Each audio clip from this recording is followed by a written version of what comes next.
Hello guys, இது வந்து ஃப்ரைடேவோட ஒரு மினி vlog தான்.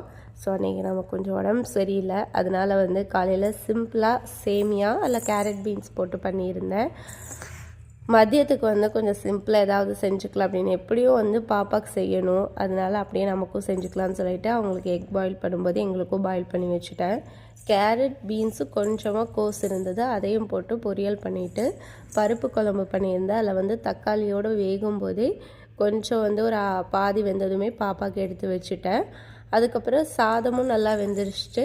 ஸோ அது வந்து வடிச்சிடலாம் அப்படின்னு சொல்லிட்டு ஸோ கிச்சன் வேலையெல்லாம் முடித்ததுக்கப்புறம் வீடை மட்டும் கூட்டிகிட்டு அதுக்கப்புறம் ரெஸ்ட் எடுக்கலாம் அப்படின்னு நினச்சேன். ஏன்னா இதை விட்டுட்டேன்னா ஈவினிங் வந்து பாப்பா எந்திரிச்சதுக்கப்புறம் பண்ணவே முடியாது. அதனால் இந்த ஒரு வேலை தானே முடிச்சுட்டு படுத்துடலாம் அப்படின்னு பார்த்தா கரெக்டாக மிஷினில் வந்து சவுண்ட் வந்தது. பாப்பா துணியை மட்டும் மிஷினில் போட்டிருந்தேன். சரி அதை மட்டும் வாஷ் பண்ணிடலாம் அப்படின்னு சொல்லிட்டு அது முடிஞ்சதும் சரி ஓகே, இதை வந்து மறுபடியும் எந்திரிச்சு ஈவினிங்கெல்லாம் காய போட மாட்டோம். ஈவினிங் வேறு வெளியே போகிற வேலையும் இருந்தது.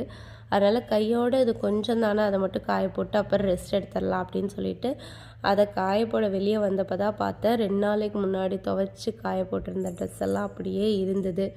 சரி இதையும் கையோடு எடுத்து மடிச்செல்லாம், ஏன்னா பாப்பா எந்திரிக்கிறதுக்கு முன்னாடி தான் மடித்து வைக்க முடியும்னு பார்த்தேன். மடித்து வச்சா கரெக்டாக பாப்பா எந்திரிச்சிட்டாங்க. இனி அவங்களுக்கு ஃபுட்டு செய்யணும்.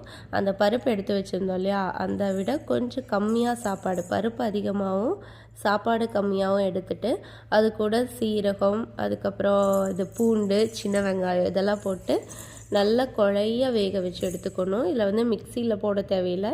நீங்கள் அப்படியே வந்து கொஞ்சம் அடிக்கனமான பாத்திரம் எடுத்துக்கோங்க. நான் குக்கரில் பண்ணியிருப்பேன். அப்படியே நீங்கள் ஸ்மாஷ் பண்ணிட்டே வந்தீங்கன்னா பருப்பு சாப்பாடும் நல்லா குழைய வந்துடும். இல்லை வந்து பருப்பு அதிகமாக இருக்கணும், சாதம் வந்து கொஞ்சம் கம்மியாக இருக்கணும்.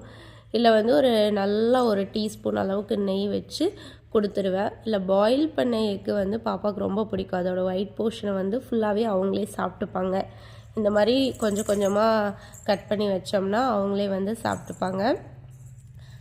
பருப்பு வந்து அவங்களோட ஃபேவரட் ஃபுட்டுங்கிறங்காட்டி எப்போவுமே அது வந்து வேஸ்ட் ஆகாது. சக்ஸஸ்ஃபுல்லாக இன்றைக்கி டே முடிஞ்சிச்சு. ஓகே, பாய்.